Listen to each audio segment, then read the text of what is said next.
जो है वो S-400 मिसाइल सिस्टम जो है वो ले रहा है रशिया से। और क्योंकि कोरोना चल रहा है, लेकिन कोविड-19 के बावजूद, इसके बावजूद 100 से ज्यादा जो इंडियन एयरफोर्स के लोग हैं वो मौजूद हैं रशिया के अंदर, ताकि वो इसकी ट्रेनिंग और जो है वो उसको समझ सकें, ट्रेनिंग ले सकें। और अब ये इसके बहुत सारे सिनेरियो हैं। S-400 इंडिया जारी बात है वो ले रहा है। एक तो उनके पास पैसे हैं, वो ले सकते हैं, बड़ा दे गॉट, वो कहते हैं कि जी हम जहाँ जाते हैं हम पैसे टेबल पे रखते हैं और हम ले लेते हैं।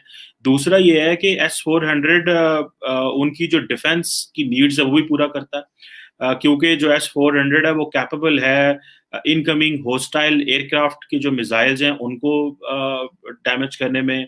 फिर ड्रोन्स जो आते हैं तकरीबन 2 किलोमीटर से 400 किलोमीटर तक की रेंज के दरमियान जो ड्रोन है उनको भी वो टारगेट कर लेता है। और तकरीबन ये इसकी जो ट्रैकिंग कैपेबिलिटी है वो तकरीबन 600 किलोमीटर तक है। इसकी जारी बात है जो इसकी डिलीवरी है वो तो 2020 में होनी थी, लेकिन पेमेंट्स नहीं हो सकी क्योंकि यूएस ने सैंक्शंस लगाई हुई हैं रशिया के ऊपर। तो बड़े इसके मसाइल हैं। ये एक अच्छा डिफेंस सिस्टम कहा जा रहा है जिसको पाकिस्तान भी खरीदना तो चाहता था, लेकिन ऑब्वियसली हमारे पास इतने पैसे नहीं हैं। That is a reality. कहा जाता है कि S-400 जो है वो तकरीबन पाकिस्तानी कोई तकरीबन $1 अरब का एक जो उसका यूनिट है वो मिलता है। पहले ये S-300 था, ये उसी फैमिली से S-400 है। कहा तो ये जाता है कि जो रशिया है उसने खुद अपने लिए S-500 डेवलप कर लिया हुआ है, और जो कि S-400 से भी जो है कोई 2.5 टाइम्स ज्यादा फास्टर है। अब जारी बात है इसको इस मिसाइल कैपेबिलिटी को, इस एयर डिफेंस सिस्टम को रखना आम बात नहीं है, क्योंकि इसके लिए आपके पास पॉलिटिकल मसल्स चाहिए, आपकी स्ट्रेटेजिक कैपेसिटी चाहिए, और आपकी फाइनेंशियल जो कैपेसिटी वो चाहिए। इससे पहले अगर आपको याद हो कि अमेरिका ने टर्की के ऊपर भी सैंक्शंस इम्पोज की कि जी आप S-400 क्यों ले रहे हैं, क्योंकि अमेरिका का एक लॉ है जिसे कहते हैं countering America's adversaries through sanctions act, CAATSA के नाम से। ये इस लॉ के तहत वो जो भी ममालिक जो हैं वो ट्रेड करेंगे रशिया के साथ, उनको इसमें पनिश करते हैं, पेनलाइज करते हैं।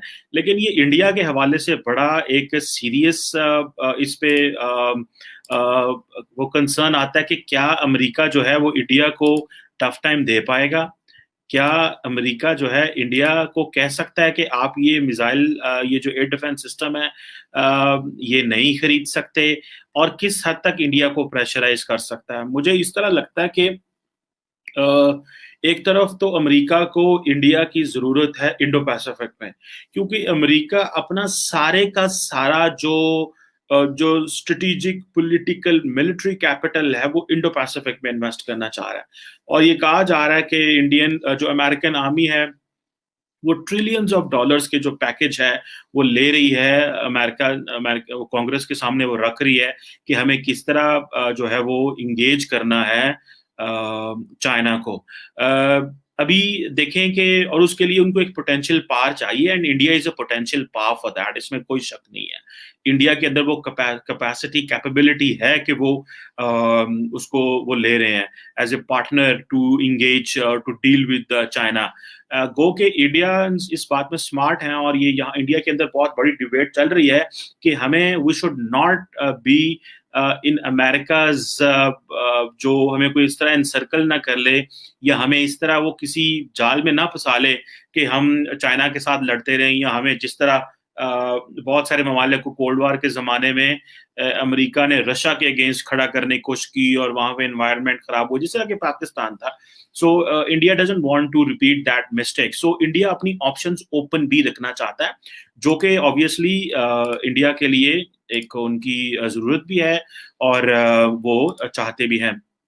अगर इंडिया को देखा जाए इस हवाले से, जो इंडिया है उसने अपनी जो मार्केट है, अपनी जो वेपन्स प्रोक्योरमेंट है, उसको बड़ा ऑटोनोमस रखने की कोशिश की है, जो मैं समझता हूँ कि इंडिया के लिए एक बहुत बड़ी बात है।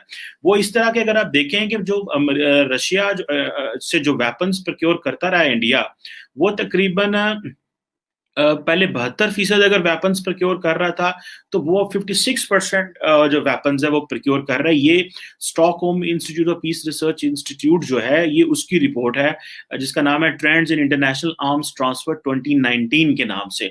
और ये एक एनुअल रिपोर्ट जो सिपरी की तरफ से आती है। और इंडिया दुनिया के जो 5 बड़े आर्म्स इंपोर्टर में भी था। सो इंडिया ने क्या किया कि इंडिया अपने आप को सिर्फ रशिया से निकाल के अब वो फ्रांस के पास भी चला गया, अमेरिका के पास भी चला गया है, और यूरोपियन मार्केट्स के पास चला गया है, इसराइल के पास चला गया है। तो इंडिया ने ये सोचा कि हम क्यों, अगर अमेरिका के जेर साया रहेंगे तो हमें तो उस तरह के बेनिफिट्स नहीं मिलने वाले, और जो बाकी ममालिक हैं वहां से हम जो ताल्लुकात है खराब कर बैठेंगे। क्योंकि ये जो ट्रांस अटलांटिक पार्टनरशिप इस वक्त हम अमेरिका की और जो यूरोपियन ममालिक की देख रहे हैं, उनमें एक चीज सामने आ रही है कि विद इन ये ट्रांस अटलांटिक पार्टनरशिप के अंदर भी डिस्कनेक्ट है।